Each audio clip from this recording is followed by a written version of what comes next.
we'll go ahead and get things a rolling today. All right. So today I have what I've got for you today is um, I have been noticing a lot of people that are making some corrections in their pricing on listings that they've got in the works that are discovering that price reductions are going to becoming more necessary now. So this is basically the result of some errors that I think newer agents are prone to make whenever they are pricing homes.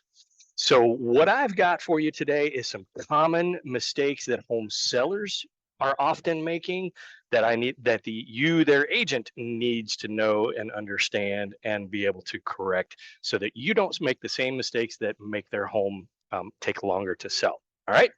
So we are going to dive straight in and look at some slides. Share. Okay, everybody hopefully is looking at a slide presentation, right? Yes. You got PowerPoint? All right, excellent. Hopefully this time, folks, I will have less technical problems, but you know me, anything is possible. Alrighty, guys, 7 big pricing mistakes and how to avoid making them. So we're gonna have some key takeaways today. They are pricing, y'all. It is both an art and a science. Sellers need to avoid some very common mistakes that we are doing. So our value proposition, our biggest value proposition to our clients, y'all, is the ability to do a CMA. That is something a skill that you need to develop and hone and continue to develop and hone throughout your entire career, is to be able to look at a piece of property, to do the analysis and figure out what its value could potentially be. So in a good market, houses go up in value, but the stuff in them doesn't.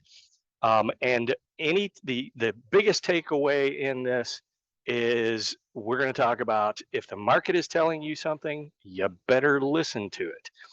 And the market sends us messages every day. Our job is to interpret what those messages are and react on them. Okay.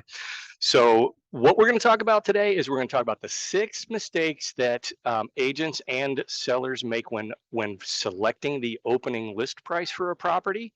There are 6 big mistakes for that, and then there's one huge mistake that we often make after we go live on the market. So that's going to be the total of 7. All right. You guys that are brand new licensees probably don't have the knowledge of what this was like, but this little graphic was one that I did a while back, because back in 2021, in the post-pandemic craziness, there was no such thing as a list price. It was the minimum opening bid. And this was also pretty appropriate back in 2021 and 22. Funnies. All right, so the first big pricing mistake that agents will often make is when they're doing their CMA is pricing to the unsolds rather than the solds. So every CMA should have at least 2 types of properties on it in different statuses. What are they, everybody? You want to have the ones that have sold, and what you're looking for when you're looking for the ones that have sold is what the home is probably worth. So you're trying to figure out the current value of the subject property by looking at the comparables nearby. And then also you want to have the homes included in your CMA that are currently on the market. Well, so you're going to look for the actives and the pendings. And for those, your goal is to figure out the sense of pricing that you need to beat. Okay, so when you're looking at closed or the sold transactions and closed transactions, you're trying to figure out what it actually is worth. And when you're looking at the actives and pendings, You don't want to be the highest price home in the neighborhood. You want to be the next highest price home in the neighborhood. You want to be able to beat the next highest price home in the neighborhood. And that's always a good thing. Okay. Any questions so far? So also just one other sideline, you can also look at expired listings because an expired listing will sometimes tell you what a home will not sell for. So if it was listed at 350 and it expired at 350, would you as a listing agent at that stage, if that somebody called you and said my listing expired at 350, would you ever want to relist that home at 350? Nope. It's already been proven it's not going to sell. And if you've got somebody that says, "Well, you're going to do different marketing differently," that might be true, but the reality of it is the market's going to respond if the price is right in most cases. Okay. Any questions so far? Okay. Um, so get my slides working, y'all. Pricing strategy should always be heavily weighted towards your solds rather than your actives. So what does that translate into in terms of a CMA? So what is the ideal number of property comparables in a CMA? What do we always say, you guys? Letitia handled up 7? Was that 6? Okay, 6. She's right. So ideally, a CMA should contain 6 to 8 comparables. Anything less than 6 is not necessarily statistically significant enough. And anything more than 8, and your client's head will explode, and it's just too much information for them to process. Okay. So 6 to 8 for a good CMA has 6 to 8 comps. I would want to see a reasonable distribution of the solds versus unsolds as maybe 2 actives, 1 active or 1 pending, and the rest being closed homes. So roughly 2/3 of your comparables are going to be sold homes. Okay. The second big mistake that we make as agents and sellers will often make is overvaluing the amenities in the house. So what this is referring to is placing too much faith or value in some of the unique amenities of that particular house. So we've all, if you've been in real estate for more than 5 minutes, you've seen this, you've heard this. But my home has granite countertops. But my home just has the gold bathroom fixtures. My home has brand new HVAC. I've done all of these high-end appliances, Wolf, GE, Monogram, you name it. Those are the things we've all seen those. All of those things have value, but how much is the question? All right. So the attitude that you get with these types of people is the same as this is the listing description is all caps. I must see this home right away. It's the same philosophy with your buyers or your sellers that have those houses that are just so cherry that they have to be the biggest. There is something called the endowment effect. Does anybody know what this is? Quite simply, it is the tendency to overvalue things just because we own them. So it is a common thing is because we own it, it must be worth more than it is if somebody else owns it. All right, trying to get the next thing that we do as the mistake that we can make is with regarding to the improvements in the home. So not just the amenities and things like the features within the home, but the other improvements. So let's talk about those. The other improvements that a home has been that they have done. So let's say you bought the house, your seller bought the house 10 years ago and they paid 500,000 for it, a cool 500,000. 5 years ago, they redesigned the kitchen and spent 50K. Then 2 years ago, they spent 25K on a new roof repair. So apparently they didn't get it on their insurance because that's a cash price for a new roof. So at the very least, you would think they'd owe they the home would be worth 575. Well, in the seller's market that we're in, realistically, it's going to be much worse or much higher than that. But we're not always in those types of markets. So the reality of it is not really. The improvements, you never get 100 cents on the dollar for the improvements that you put back in. Okay. The reality of our industry is there's a lot of people that watch HGTV and they think those guys in Vegas that can add a second bathroom or a half bath or something like that and instantly get um, double their value for the home. It can be true, but it's not always going to be true.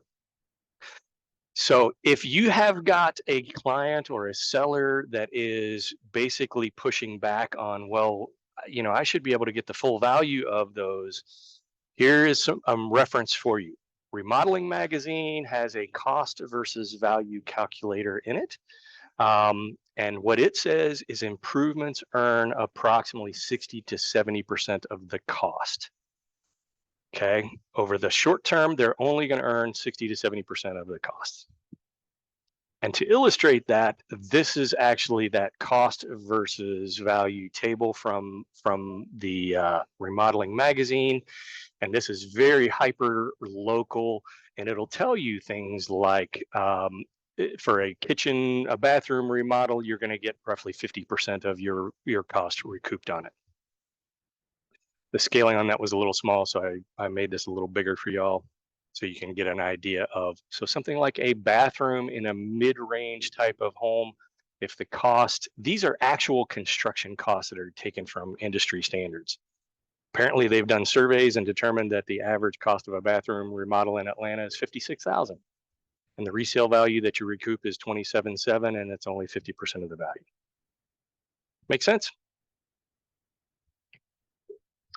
All right. How many times have you worked with a seller or someone and they're based off of what their pricing for the home that they want to sell is based off of what they need in order to buy the next home? Al, you had this happen before? I'll bet he has. Um, so pricing according to the next home that the buyer needs, not the home that they currently own. Guess what? This sounds like Mike.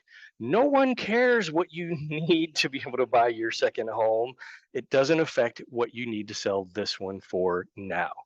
Okay, that just is a cold hard reality. Buyers will never price in a vacuum. If they've got an agent, their agent's job is to determine if the home is priced appropriately. So those offers are always going to be based on what on the sold comparables in most situations. So why would you base it off of what you need? Okay. And here's a way to do this, and this might be a little bit harsh, but if you've got a seller that is really pushing back and they're like, but I need to get this.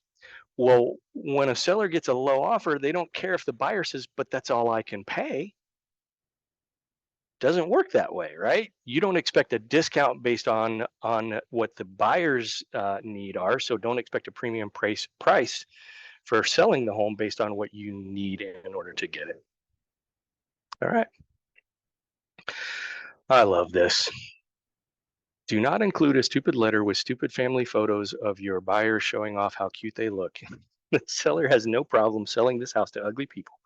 If you must include a photo, for the love of Pete, take a cute picture of their bank account balance and their credit score. Agent has a financial interest in the property. Do you really think that the last sentence needed to be in there? uh, you come across a lot of things in this industry, y'all. We have a lot of fun, don't we? All right.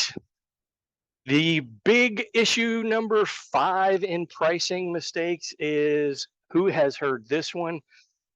But Jay, my Zestimate is blank. Who's heard that one before? So big pricing mistake that agents and sellers will make is falling in love with that AVM or their estimate. Everybody knows what the AVM, what that terminology is: automated valuation model, aka the algorithm. It's the computer in the sky, the formula that spits out a number when you're looking in places like the Real AVM on tax records, Zillow's Zestimate. They do the same thing on just about all of the various websites. What you need to understand and what you need, the language that you can explain to your clients is AVMs are designed to provide a very quick macro level valuation for institutional investors. And algorithms and computers do not see what you and I see as agents. Um, when we're doing a CMA, we're looking at things like, or we should be looking at things like, is there a giant 4-lane highway in the backyard? Are there power lines that go over the house? Is there a garbage transfer station a quarter of a mile away and there's a smell that wafts through the air? All of those things affect value. Estimates and algorithms and AVMs don't see all of that. We as agents see all of that. That's why our CMA is critically important. If you look, there's a little caveat under the Zillow's estimates that says they literally have a disclosure on that there that says estimates have a median error rate of approximately 8%. I think that is extremely conservative. That's their own estimate. If you need any evidence of anybody, I'm going to tell you, you can quickly disarm anybody who says, but my Zestimate is blank. You can cite one simple example. Listen, Zestimates are a macro level algorithm. They don't see everything. If you need any proof of this, the CEO of Zillow himself, this guy by the name of Spencer Raskoff, you can Google this and you'll find it. He him alone sold his own home for 40% less than its estimate value. Okay, his estimate for his home that he sold was 1.75 million, and he sold it for 1.05 million. So if the CEO of Zillow himself does not trust his own estimate as the gospel, why would he have sold it for 40% less? Okay, that is a very quick and easy way to disarm anybody who wants to cite their estimate as their gospel. Okay. Another tool that you might take advantage of is within the cloud CMA tool in FMLS. There's actually, when you pick your comps in there, it'll actually tell you what the median online valuation analysis is, how far it varied from the reality of the comps that you picked. This was an example from one of my recent listings that I did about 6 months ago, and it was 22% off. So the Zillow's estimate value was $53,000 different than the actual sold value. Pretty dramatic, isn't it?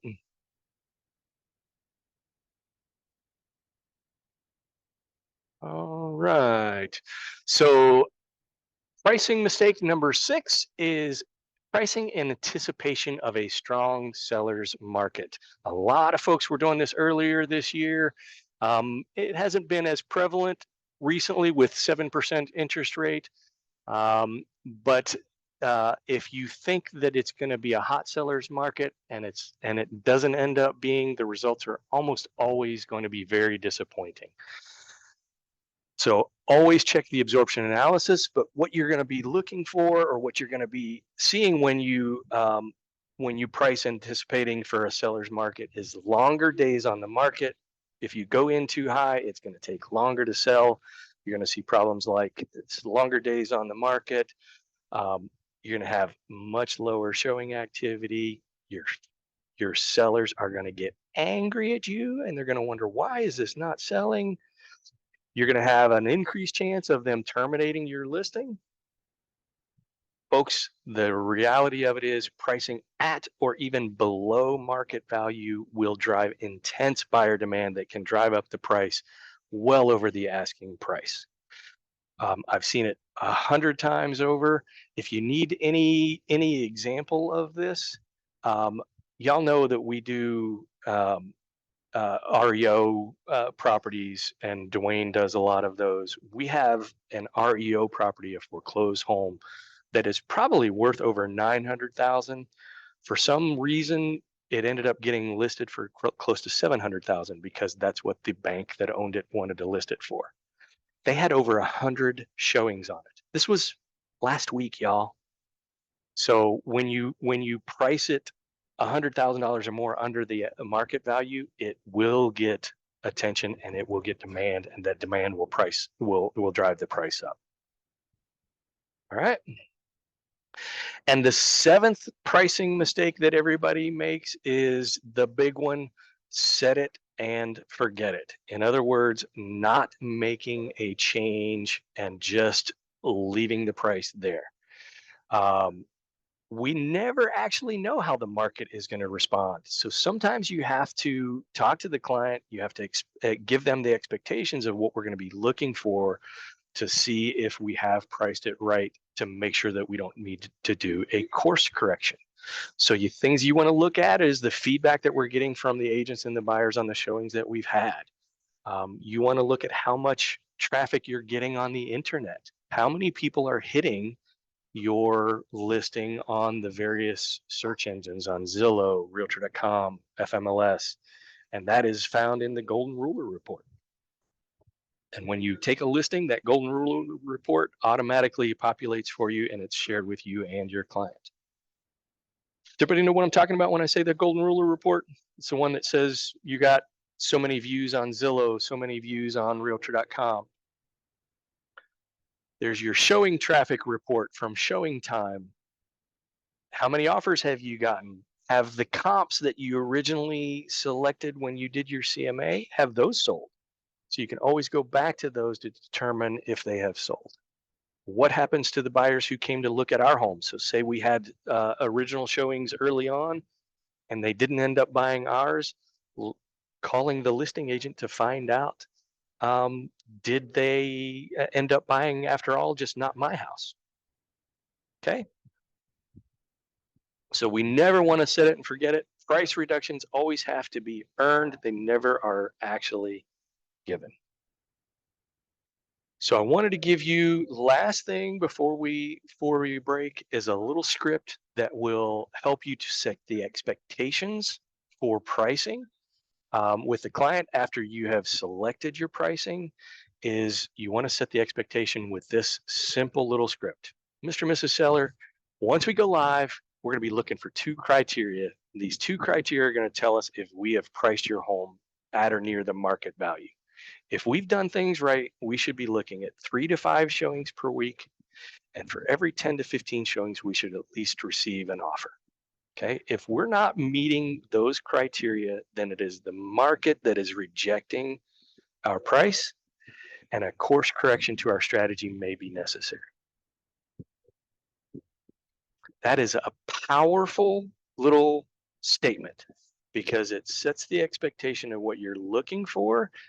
It draws a line in the sand, and it allows you the opportunity to circle back and make recommendations to your client based off of what you see is needing to take place. All right. That's all I've got for you today. We've got a few minutes of time. If anybody's got any questions, I'd love to answer them for you. Where do you find the golden rule? Golden Ruler Report is actually in 21 online under the Productivity Hub. You haven't had it taken a listing yet, Letitia, but when you do a listing, it automatically gets put into the system. You know what? If y'all are interested, I can actually give me just a second. I'll actually show you what a Golden Ruler Report looks like.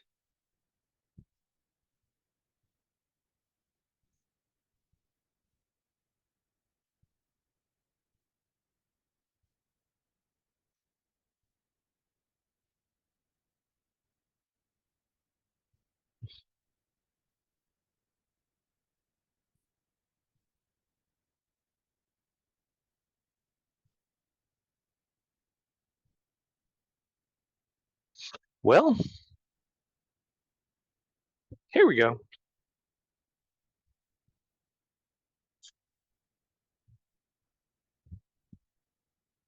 Are y'all looking at, or are you looking at me? What screen am I on? We're looking at you. Okay, sorry. This is a golden ruler report for a property that it closes this afternoon. I have had 17,000 views, one share, one inquiry, and 25 favorites on this land property out in Rockmart.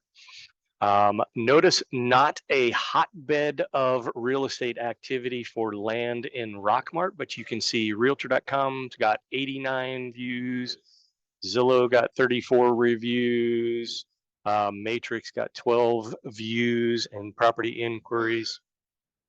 These are just in the last 30 days. So what you can typically see with that many views, 17,000, this property's been on the market for over a year, y'all. If that gives you any kind of indication. But this is something that you can prove to your client. Hey, look, you're getting exposure and views all over the internet.